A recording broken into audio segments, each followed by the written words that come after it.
नमस्कार प्रेक्षकांनो, लग्नानंतर होईलच प्रेम मालिकेच्या येणाऱ्या भागामध्ये आपण पाहणार आहोत पिहूने जीवा आणि काव्या या दोघांनी एकमेकांना फ्लाइंग किस दिलेलं चित्र काढलेलं असतं.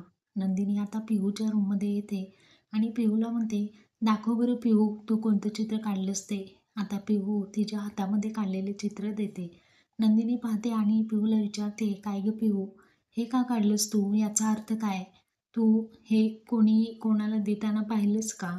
त्यावरती आता पिहू नंदिनीला सांगेल का की जीवा आणि काव्या हे दोघंही एकमेकांना फ्लाइंग किस देत होते. तर हे आपल्याला येणाऱ्या भागात समजेल. इकडे काव्या ही पार्थला तिच्या भूतकाळाबद्दल सांगू लागलेले आहे. म्हणजे तिचं कोणावरती प्रेम होतं ते. पार्थ म्हणतो, काय झालं काव्या, तुम्ही खूप टेन्शनमध्ये आहात. काव्या म्हणते, मला भूतकाळाबद्दल तुम्हाला सांगायचं आहे, माझा पूर्वीचा भूतकाळ. त्यावरती पार्थ म्हणतो, म्हणजे तुम्ही अजूनही भूतकाळातच अडकलात का?